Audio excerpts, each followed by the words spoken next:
현대인들의 생활 필수품 가운데 하나가 전자제품들입니다. 우리 가정마다 TV, 냉장고, 세탁기, 요즘 공기청정기, 이 많은 전자제품들을 우리가 가지고 또 그렇게 생활하고 있습니다. 가면 갈수록 이것이 늘어나는 그런 추세지요. 그런데 이런 전자제품들을 잘 사용하는, 그것도 오래 사용하는 비결이 여러분 무엇이라고 생각하십니까? 어렵지 않을 것입니다. 우리가 제품을 구입할 때 그 제품을 판매하는 분들의 설명을 잘 듣고, 또 어떻습니까? 그 제품의 사용 설명서가 있지요. 그 설명서를 잘 읽어보고 그렇게 사용하면 어떻습니까? 오래 사용할 수 있습니다. 그리고 또 고장이 나면 미루지 말고 AS 센터에 우리가 연락을 해서 수리를 받으면 잘 사용할 수가 있습니다. 자, 그렇다면 여러분, 우리네 인생을 잘 사는 비결은 여러분 어디 있다고 생각하십니까? 우리 모두가 인생을 잘 살고 싶어 합니다. 그렇다면 어떻게 살아야 우리 인생을 잘 살 수 있나 이렇게 물어보면, 오늘 신구약 본문은 이 질문에 대한 답을 우리에게 정확하게 말씀하고 있습니다. 자, 우리 구약 본문부터 먼저 한번 살펴보겠습니다. 자, 오늘 구약의 본문을 펼쳐보니까 오늘 구약의 본문의 주인공이 누구냐? 바로 우리가 잘 아는 모세입니다. 그리고 어떤 상황입니까?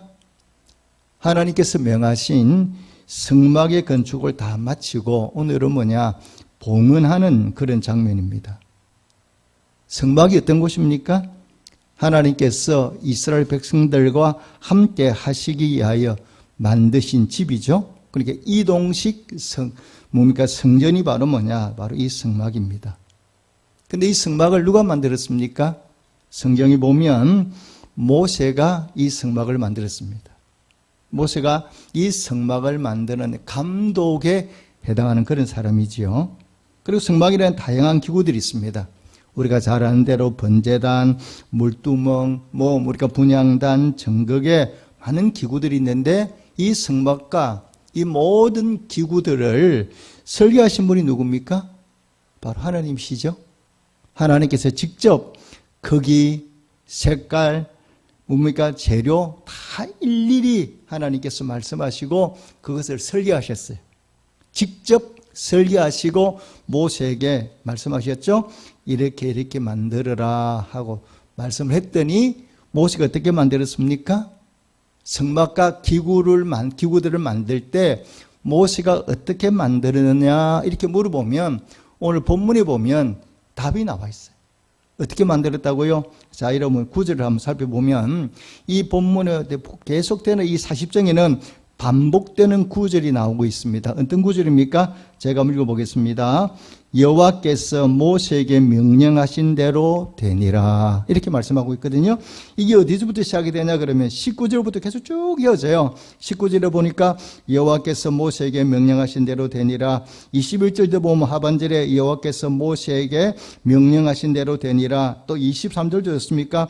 여호와께서 모세에게 명령하신 대로 되니라. 이런 구절들을 계속해서 어디까지 나오느냐? 32절까지 쭉 이어서 나온다는 것을 우리가 잘 알게 됩니다. 자, 모세가 성막과 그 기구들을 만들 때 어떻게 만들었다고요? 요즘 말로 말하면 설계 변경하지 않았다는 거예요. 하나님이 말씀한 그대로 설계하신 대로만 만들었지 어떤 다르게 자기 생각이나 자기 주장을 내세우지 않는다. 그것을 성경이 말씀하고 있는 거죠. 우리 대부분이 어떻습니까? 어떤 일을 한다든지 또 공사를 하게 될 때에 하다 막상 어려움이 생겨요. 이렇게 하려고 하니까 이게 만드는 게 쉽지가 않거든요. 그럼 어떻게 합니까? 설계를 바꿔버리죠. 건축할 때도 그렇고 물건을 만들다가도 이것이 힘들면 꼭 변경해서 만들고 싶어 하는 것이 누구냐? 바로 우리들입니다. 모세도 성막을 건축할 때, 기구들을 만들 때 어떻게 어려움이 하나도 없었겠습니까? 분명히 나름대로 이 설계대로 만든다는 게 결코 쉽지 않았다는 거 성경이 보면 알 수 있죠. 그래 모세가 어려우니까 모세도 하나님 앞에 하나님 이거 너무 어려우니까요 좀 이렇게 만들면 안 될까요? 또 이건 이렇게 하면 안 될까요? 그렇게 물어본 적이 없습니다. 자기 주장을 내세운 적도 없습니다. 그냥 하나님께서 이렇게 만들어 이 사이즈로 이렇게 이런 재료로 이렇게 만들어 하나님 말씀하시면 모세는 그대로 순종해서 하나님 말씀하신 대로만 만들었어요. 단 한 번도 자기 주장을 내세운 적이 없었다는 겁니다. 이것이 바로 뭐냐? 모세의 장점입니다. 자기 생각, 자기 주장 내세우지 않고 하나님 말씀대로 순종해서 성막과 기구들을 만들었습니다. 그랬더니 결과가 어떻습니까? 자, 34절, 자, 어디를 한번 읽어보냐면요. 자, 34절 말씀을 함께 읽겠습니다. 자, 오늘 본문에 아니지만 34절 말씀을 함께 읽겠습니다. 시작. 구름이 해막에 덮이고 여호와의 영광이 성막에 충만하매. 아멘. 오늘 본문이 어땠다고요? 하나님의 말씀대로 순종해서 성막을 만들었더니 여호와의 영광이 성막에 가득 차니까 그것을 모세 자신도 그 다음에 이스라엘 많은 백성들도 그들의 눈으로 직접 확인했다는 겁니다. 하나님의 영광을 경험하게 되지요. 우리가 언제 하나님의 영광을 경험하느냐? 언제 하나님의 기쁜 일을 체험하느냐? 언제입니까? 그것은 다른 데 있는 것이 아니라 우리가 하나님 말씀대로 하나님이 우리의 명하신 대로 순종해 보면 반드시 뭐냐? 하나님을 경험하고 하나님의 영광을 경험할 수 있다는 사실을 여러분 반드시 믿으시기를 주님의 축복합니다. 그런데 이것은 모세만이 아니에요. 여러분 창세기에도 이와 비슷한 구절이 나옵니다. 창세기도 보면 하나님께서 어떤 일을 맡기셨는데 그 일을 자기 주장 전혀 내세우지 않고 힘들고 어렵지만 그 일을 하나님 말씀대로 만든 사람이 있어요. 그가 누굽니까? 창세기 6장에 보면 방주를 만든 노아죠. 6장에 어떻게 기록하고 있습니까? 하나님이 자신에게 명하신 대로 다 준행하였더라 이렇게 말씀을 해요. 방주를 누가 설계했습니까? 하나님께서 설계하시고 그 방주를 누구에게? 노아에게 만들라 이렇게 말씀하시고 그 만드는 모든 설계를 하나님 직접 하셨어요. 그리고 재료로 어떤 걸 써야 된다? 이것도 하나님 말씀하셨어요. 그랬더니 노아가 그 일을 그대로 순종해서 방주를 완성하고 그 방주를 통해서 인류가 구원을 얻게 되죠. 여러분 인생을 잘 사는 비결이 어디 있다고요? 결코 여러분 멀리 있는 것도 아니고 그렇게 어려운 것도 아닙니다. 우리 성도들은 어떻게 살면 되느냐? 하나님께서 말씀하신 대로만 살면 반드시 뭐 하게 되느냐? 우리가 복을 받게 되어 있습니다. 그래서 성경에는 우리에게 하나님께서 이것은 해라 이렇게 말씀하는 거 있습니다. 그럼 우리가 뭐 합니까? 말씀하는 대로 하면 됩니다. 또 하나님께서 이건 하면 안 돼 하고 하나님께서 금지한 사항이 있습니다. 하나님이 하지 말라고 하는 것은 뭐냐? 하지 않으면 됩니다. 그러면 어떻게 됩니까? 우리는 저절로 인생을 잘 살 수밖에 없어요. 창세기 보면 하나님이 우주 만물을 창조하셨어요. 질서 있게 만드셨죠? 그 만드신 세상을 하나님이 바라보니까 어땠다고요? 하나님이 만드신 그 세상을 하나님이 자신이 만든 세상을 만들어 놓고 쳐다보니까 그 세상이 어땠다고요? 하나님 보실 때 심히 좋았더라 이렇게 말씀해요. 하나님의 창조물인 우리 인생이 어떻습니까? 어떻게 잘 사느냐? 하나님이 우리를 만드셨기 때문에 우리가 어떻게 살아야 된다고요? 하나님 말씀대로 살면 우리는 저절로 아름다운 삶을 살 수밖에 없어요. 가치 있는 인생을 살 수밖에 없어요. 모세가 어떻게 그 사역을 감당했습니까? 그냥 모세는 하나님 말씀대로 살았죠. 하나님이 명령하신 대로 행하고 하나님 뜻대로 순종했더니 모세의 삶이 어느 누구보다도 가치 있는 인생을 살게 되고 존경과 사랑의 대상이 되지 않았습니까? 우리도 마찬가지입니다. 어떻게 사람이 살아야 되느냐? 하나님 말씀에 순종하며 살면 됩니다. 그러면 우리 인생은 당연히 아름답고 복된 인생을 살아갈 수밖에 없습니다. 우리 인생에 왜 문제가 발생합니까? 지금 이 지구가 몸살을 앓고 있지 않습니까? 자연재해로, 전염병으로, 질병으로. 왜 이렇게 하나님이 만드신 아름다운 지구, 아름다운 세상이 왜 이렇게 몸살을 앓고 있느냐? 하나님이 잘못입니까? 그렇지 않다는 거 우리가 잘 알고 있습니다. 우리 인간의 욕심 때문에 하나님 말씀대로 순종하지 않으므로 우리의 죄악으로 말미암아 이 지구 몸살을 앓으면서 고통을 겪으며 우리가 살고 있습니다.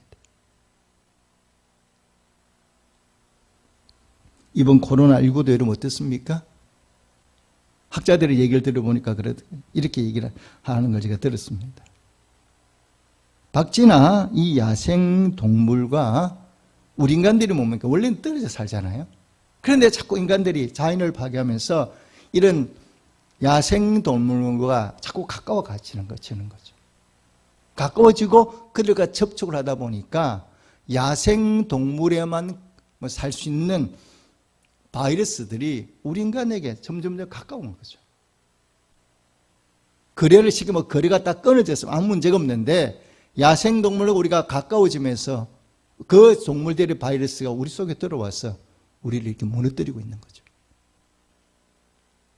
결국 뭡니까? 하나님의 말씀대로 살지 않으니까 결국 뭐냐? 그 징계를 우리가 받고 있는 거죠.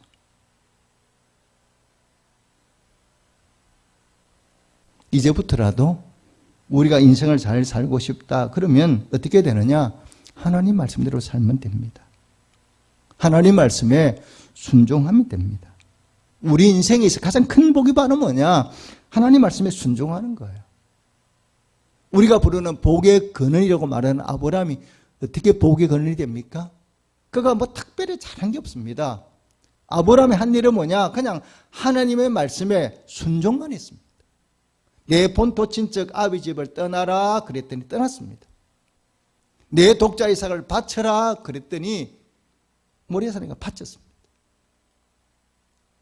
아브라함의 본토 친척 아비 집을 떠나서 죽지 않았습니다. 독자 이삭을 바쳤는데 이삭이 죽지 않았습니다. 순종의 결과가 바로 뭐냐? 하나님 엄청난 복을 아브라함에게 부어주시죠. 우리를 향한 하나님 뜻은 언제나 선하다는 이 사실을 꼭 마음에 믿으시기를 주님의 축복합니다. 하나님은 우리를 향한 뜻은 언제나 선하고 아름답습니다. 그런데 하나님이 우리에게 말씀하시는 걸 들어보면 어떠냐? 우리의 생각과 우리의 마음에 들지 않을 때가 있어요. 하나님 말씀이 하는 게 우리 마음에 쏙 들면 우리가 잘 순종을 하겠는데 하나님의 말씀에 우리가 순종하면 내가 손해가 될 것 같은 거죠. 그렇게 하면 내가 불편할 것 같거든. 그러니까 우리가 내 생각, 내 주장을 내세우면서 하나님의 말씀에 순종하지를 않거든요. 내 뜻대로 산다는 거죠. 그런데 하나님의 말씀에 순종해 보면 그것이 복인 줄을 알게 돼요. 성경은 우리에게 뭐라고 하나님 어떤 분이라고 말씀하시냐 그러면 하나님 어떤 분이냐? 하나님 어떻게 아느냐? 이렇게 물어보면 너희는 하나님을 맛보아 알지어다 이렇게 말씀합니다. 하나님 어떻게 한다고요? 음식은 아무리 차려놔도 내가 직접 먹어봐야 음식 맛을 알지 쳐다만 본다고 모르지 않습니까? 잘 알 수가 없죠. 이것과 마찬가지로 하나님 어떤 분이냐? 그 하나님의 말씀을 내가 순종해 봐야 돼. 하나님 말씀에 순종해 보면 내가 믿는 하나님이 어떤 분이구나 이것을 내가 정확하게 알게 되는 거죠. 그전까지는 긴가민가 이렇게 되죠. 그런데 하나님 말씀 순종해 보면 하나님이 정말 이런 분이시구나 이걸 정확하게 알게 돼요. 여러분 구약 성경에 보면 아람 나라 나만이라는 장군이 문둥병에 걸리지 않습니까? 이 문둥병을 고치기 위해서 어디로 오느냐? 이스라엘에 와요. 이스라엘에 오죠. 누구에 찾아갑니까? 엘리사에게 갑니다. 근데 그 엘리사가 나만에게 뭐라고 말하느냐? 우리가 잘 아는 대로 요단강에 가서 7번 몸을 잠궈라 그랬죠. 잠그라고 얘기하는데 나만의 생각이 기분 나쁜 거죠. 자기가 지체가 높은 데 와서 좀 이렇게 머리에 손을 얹는다든지 좀 인사를 하든지 이렇게 되는데 자기는 나와보지도 않고 종을 내보내서 그렇게 말하니까 나무니 마음이 상하니까 어떡합니까? 싫다고 얘기하죠. 근데 그의 종들이 뭐라고 합니까? 이것보다 더 큰 일, 힘든 일을 하라고 명해도 해야 되는데 요단강에 7번 몸을 담그는 것이 힘든 일이 아니지 않습니까? 그러지 말고 내려가서 담그십시오. 마지못해 그가 요단강에 가서 7번 몸을 담그고 나니까 성경은 피부가 어린아이처럼 변했다 이렇게 말씀하고 있습니다. 결과가 뭐예요? 나만이 하나님을 경험하잖아요. 이방인인 그 나만이 하나님을 알게 되고 믿게 되고 그가 자기 땅으로 돌아가도 내가 하나님을 섬기며 살겠다 하고 신앙 고백을 하죠. 우리가 잘 아는 대로 베드로가 어떻게 예수님의 제자가 됩니까? 밤새 고기 한 마리 잡지 못한 그 베드로에게 예수님이 뭐라고 말씀하시는지 우리가 잘 알고 있습니다. 깊은 곳으로 가서 그물을 던져라. 베드로의 생각은 뭡니까? 깊은 곳에는 지금 고기가 없지요. 그물을 던져도 한 마리도 잡을 수 없다는 것을 베드로가 잘 압니다. 그런데 베드로가 뭐라고 얘기를 합니까? 그렇지만 선생님께서 그물을 던지라고 말씀하시니까 제가 던지겠습니다 하고 순종해서 그물을 던졌습니다. 결과가 뭐예요? 엄청나게 많은 고기가 잡혔어요. 베드로가 예수님께 신앙 고백을 하지 않습니까? 주여 나를 떠나소서 나는 죄인입니다. 우리가 언제 순종을 하나님을 알게 되느냐? 하나님의 말씀에 순종해 보면 하나님이 어떤 분인가를 정확하게 알게 돼요. 왜 우리가 하나님을 믿노라 하면서도 하나님이 어떤 분인가를 제대로 알지 못하느냐? 별것 아닙니다. 내가 예수를 믿노라고 말하는 내가 하나님의 말씀에 철저하게 순종하지 못하니까 하나님이 어떤 분인가를 우리가 제대로 알지 못하죠. 모세가 애굽에 가서 한 일은 무엇입니까? 모세가 애굽으로 갈 때 모세는 군사를 대동하고 가지 않죠? 뭐만 가지고 갑니까? 지팡이 하나만. 이 지팡이 하나만 가지고 모세가 애굽으로 갑니다. 그런데 그 애굽에 가서 그 지팡이 하나를 가지고 애굽을 초토화시켜 버리죠. 모세가 한 일은 무엇입니까? 딱 한 가지입니다. 하나님의 말씀에 순종만 했어요. 지팡이 내어 밀기만 했더니 홍해가 갈라졌습니다. 하나님의 말씀에 순종했더니 놀라운 역사들이 애굽에서 나타나게 되죠. 우리의 남은 인생을 어떻게 살아야 되느냐, 어떻게 살아야 복되게 사느냐 이렇게 물어보면 어렵지 않습니다. 복잡하지도 않습니다. 성경은 우리에게 우리가 어떻게 살아야 되는 것을 말씀하고 있죠. 어떻게 살아야 된다고요? 하나님 말씀대로 순종하면 되죠.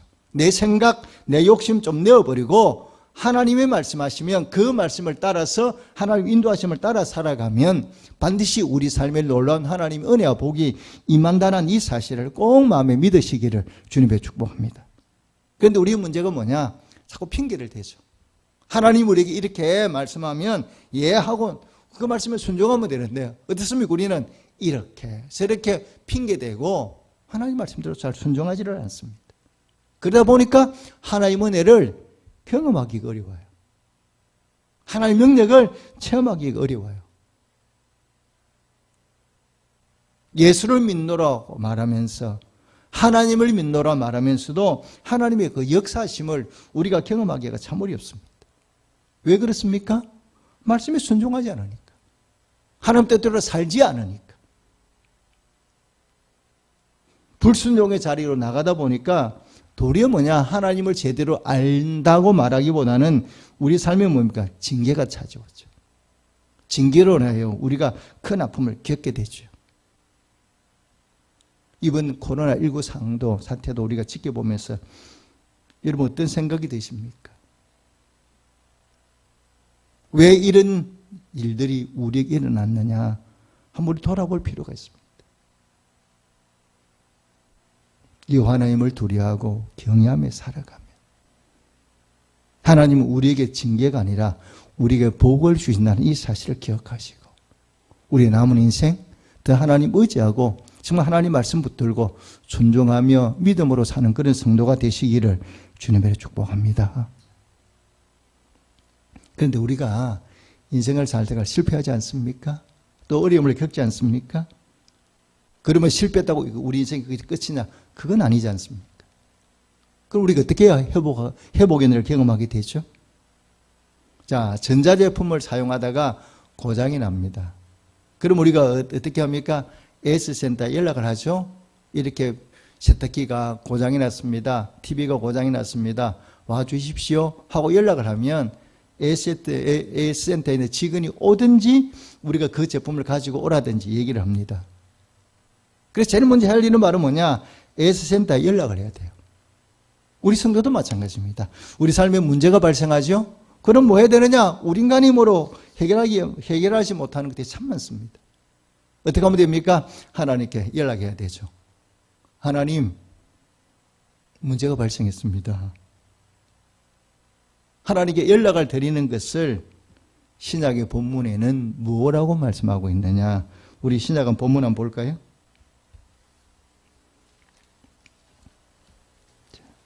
우리가 하나님께 문제가 발생해서 하나님께 전화드리는 것, 연락하는 것을 신약 본문에서는 뭐라고 말씀하고 있느냐? 말씀하고 있죠? 자, 어디만 있냐면요. 16절 말씀만 읽겠습니다. 16절 말씀을 읽겠습니다. 시작.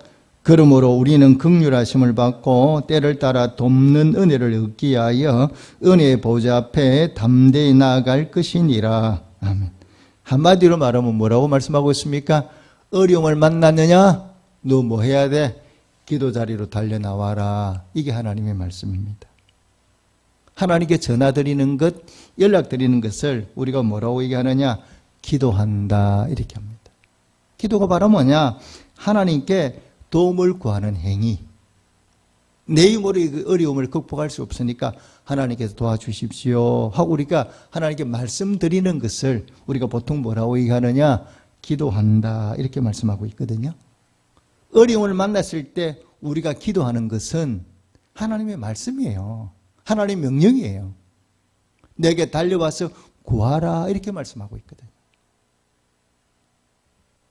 그래서 우리가 기도하면 하나님 어떤 분이냐? 그 기도를 굉장히 즐겁게 들으시는 분이에요. 우리가 기도하면 싫다 이렇게 말씀하는 분이야. 너 그렇게 내 말 안 듣더니 잘 됐다 이렇게 말씀하는 분이 아니라 우리가 기도하면 하나님은 그 기도 귀를 기울여서 들으시는 분이시거든요. 그리고 우리가 기도 결코 싫어하지 않으세요. 너 어제 그렇게 기도하니 또 그래? 이렇게 말씀하지 않으세요. 언제라도 우리가 하나님 앞에 달려나와서 기도하면 하나님은 언제나 우리의 기도를 들으시고 책망하지 않는 분이에요. 그래서 우리가 기도할 때 어떻게 해야 되느냐? 오늘 16절에 보니까 어떻게 말씀하고 있어요? 때를 따라. 언제라도 어려움을 10번 만나면 10번, 100번 만나면 100번, 언제라도 하나님에 달려나와야 돼. 어떻게 달려나와야 돼? 오늘 본문에 보니까 단어 하나가 중요한 단어 있어요. 담대하게 나오래요. 담대하게. 자, 왜 이런 말씀을 쓰고 있습니까? 우리가 인생을 실패하는 이유는 대부분 우리의 잘못이죠. 우리의 실수하는 것 때문에, 우리 욕심 때문에 순종하지 않음으로 어려움을 만나거든요. 그러니까 저 같은 경우도 하나님 앞에 때로는 기도할 때 좀 죄송할 때가 있어요. 좀 부끄러울 때가 있어요. 왜? 반복이 되니까. 그렇게 하지 않겠노라고 말해놓고 또 그렇게 할 때가 많거든요. 그러니까 기도할 때가 때로 죄송한 거죠. 그런데 하나님은 그러지 말라는 거예요.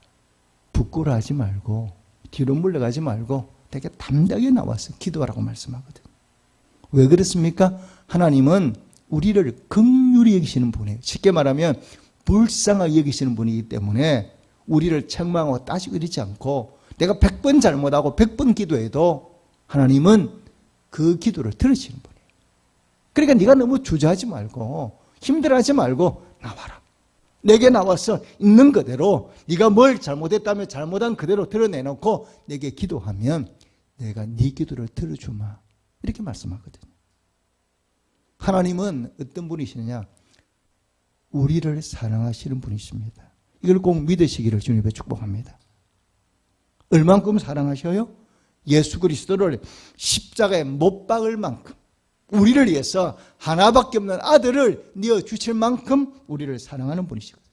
아끼고 사랑하시기 때문에 내가 기도하면 언제나 그 기도에 귀를 기울이고 들으시는 분이기 때문에 뭐 해야 된다고요? 낙심하지 말고 달리 나와 기도하면 하나님 반드시 우리의 기도에 응답하신다는 이 사실을 여러분 꼭 마음에 믿으시기를 주님께 축복합니다. 여러분 창세기 19장에 보면 아브라함이 기도하는 장면이 나와 있지 않습니까? 소돔과 고모라가 멸망당한다는 얘기를 듣고 아브라함이 기도하죠. 그런데 얼마만큼 몇 번을 기도합니까? 똑같은 기도의 제목을 가지고 간청하죠. 몇 번씩이나? 6번씩. 물러서지 않잖아요. 자기가 할 수 있는 최선을 다해 그가 하나님 기도하죠. 하나님 그런 아브라함의 기도를 외면하지 않으시고 소돔과 고모라는 죄로 인하여 죽을 수밖에 없지만 그 멸망당하는 도성에서 아브라함을 생각하사 롯의 가정을 구원해내시죠. 이게 바로 뭐냐? 중보기도의 힘이에요. 기도의 능력이에요. 멸망당하는 가운데 영혼을 구원하는 것, 이것이 바로 기도의 힘이죠. 이런 마태복음 15장에 보면 가나안 여인이 나오지 않습니까? 딸이 흉악한 기신이 들어서 예수님께 고쳐달라고 왔습니다. 예수님 고쳐달라 기도했는데 예수님이 그 여인의 말을 귀를 기울이지 않습니다. 그리고 뭐라고 말씀하십니까? 자녀의 떡을 떼서 개들에게 주는 것 맞지 않다.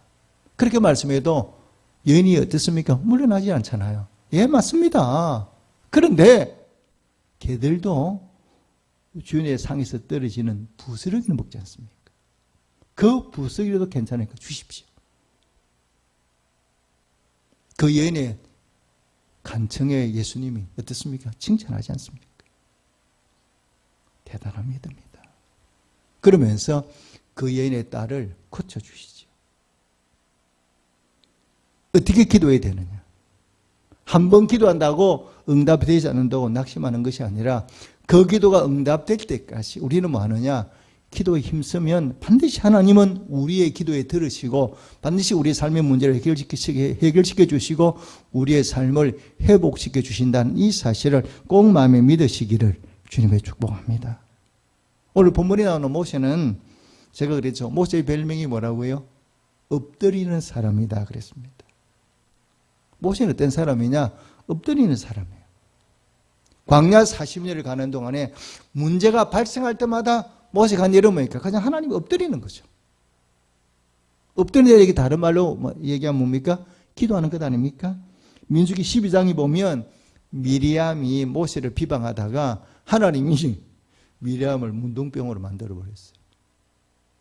그때에 이 미리암을 해서 누가 기도합니까? 모세가 고쳐주옵소서 간절한 마음으로 기도하죠. 하나님 모세의 기도를 들으시고 미리암을 문둥병에 고쳐주시죠. 또 14장에 보면 12명의 정탐꾼들이 가나안 땅을 정탐하고 온 다음에 그들이 불평을 원망할 때 하나님이 그들을 뭐라고 말씀하십니까? 광야에서 다 죽여버리겠다. 모세의 간절한 모세가 한 일이 뭡니까? 온 회중 앞에 엎드린지라 하나님 이렇게 말씀하시죠. 모세의 기도를 들으시고 하나님 뭡니까? 그들의 죄를 사하시죠. 또 어떻습니까? 여기 16장에 보면 고라와 다단과 아비람이 반역을 일으킬 때도 모세가 한 일은 뭡니까? 모세가 듣고 엎드렸다가 이렇게 말씀해요. 어려움을 만날 때, 백성이 죄를 범할 때 모세가 한 일은 뭐냐? 그냥 하나님에 엎드리는 거예요. 엎드리는 것이 바로 뭐냐? 그들의 민족을 구하는 방법이지요. 여러분 하나님의 징계를 멈추는 방법이 어떻습니까? 모세가 어떻게 해서 이스라엘 백성에 내리는 그 징계를 막았느냐? 어떻게 막았다고요? 딱 한 가지 기도했어요. 엎드려 기도했더니 하나님 모세의 기도를 들으시면서 이스라엘 백성에 내리는 징계를 다 처리하시고 그들의 삶을 회복시켜 주시죠. 우리도 마찬가지입니다. 성도인 우리가 할 일이 뭐냐? 나라와 전 세계에 이렇게 어려움을 당할 때 우리 또한 모세처럼 아브라함처럼 하나님이 달려나와 기도에 힘쓰시기를 주님께 축복합니다. 왜냐하면 이것 말고 방법이 없어요. 우리가 어떻게 막는다고 막아도 여러분 보이는 적 우리가 막기가 쉬운데 이 바이러스는 지금 전 세계 지금 전쟁을 치르고 있다 그러지 않습니까? 전 세계가 전쟁을 치르는데 보이는 적은 막기가 쉬운데 이 바이러스는 보이지 않잖아요. 엄청난 사람들이 생명을 잃고 있습니다. 어떻게 이 문제를 해결하느냐? 우리에게 이 문제를 해결할 능력이 있으면 참 좋겠는데 우리에게는 전혀 그런 능력이 없거든요. 어떻게 해결할 수 있느냐? 전 세계가 지금 두려움에 빠져 있습니다. 우리도 마찬가지 아닙니까? 살기는 사는데 사는 것 같지가 않아요. 우리 마음에 자유함이 없잖아요.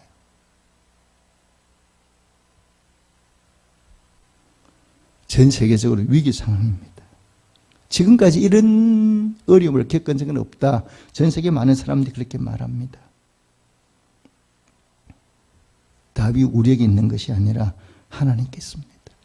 하나님이 막으시면 얼마든지 막을 수 있다는 이 사실을 기억하시고 하나님 이 땅을 긍휼히 봐달라고 모세처럼 아브라함처럼 그렇게 기도에 힘쓰는 성도가 되시기를 주님께 축복합니다. 그것이 바로 이 땅을 구하는 가장 큰 능력이거든요. 오늘 주신 말씀들을 마음에 새기시면서 다시 한번 이 땅에 이런 아픔이 이런 문제가 발생하지 않도록 우리가 어떻게 살아야 돼?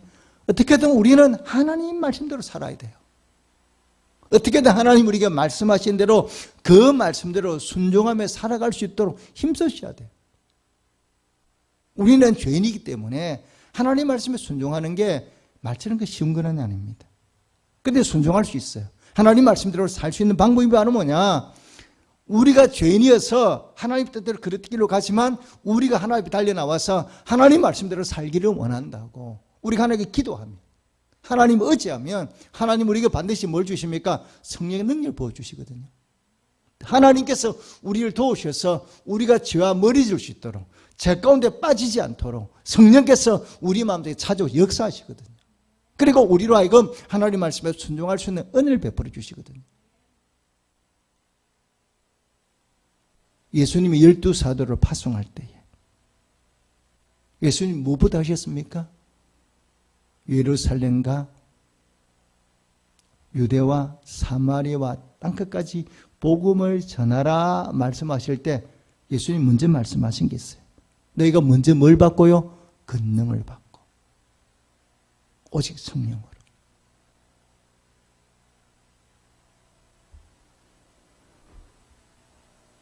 기도하면 하나님 우리에게 성령을 부어주시고 그 성령의 능력으로 우리가 죄와 싸워서 이길 수 있고 그 성령의 능력으로 하나님 말씀에 순종할 수 있고 그 기도의 힘으로 징계로부터 우리가 자유로울 수 있고 우리의 남은 인생 어떻게 살면 되는지 모세가 보여주고 있지 않습니까? 하나님 말씀대로 순종하죠. 하나님 뭐라고 말씀하시면 우리말로 토달지 않잖아요. 그냥 하나님 말씀하는 대로만 모세가 순종하죠. 어려움을 만났을 때 모세가 백성과 싸우지 않습니다. 그렇게 불평하는 백성과 맞싸우지 않고 모세는 뭐만 엎드리기만 합니다. 그랬더니 하나님이 그 모세를 보시고 이스라엘 백성들을 살려주시고 그 모세가 시간이 지난 지금도 오랜 세월이 지난 지금도 수많은 사람들로부터 존경과 사랑을 받는 그런 인물이 되지 않습니까? 오늘 우리에게 주시는 말씀 붙들고 다시 한 번 더 하나님 말씀에 순종하기를 힘쓰고 기도에 힘써서 하나님의 은혜 가운데 하나님 지금 그 축복 가운데 살아가는 우리 모두 성도가 될 수 있도록 또 이 문제를 해결하는데 우리가 쓰임받을 수 있도록 더욱더 기도에 힘쓰는 그런 복된 성도들이 되시기를 주님으로 축복합니다. 아멘. 기도하겠습니다.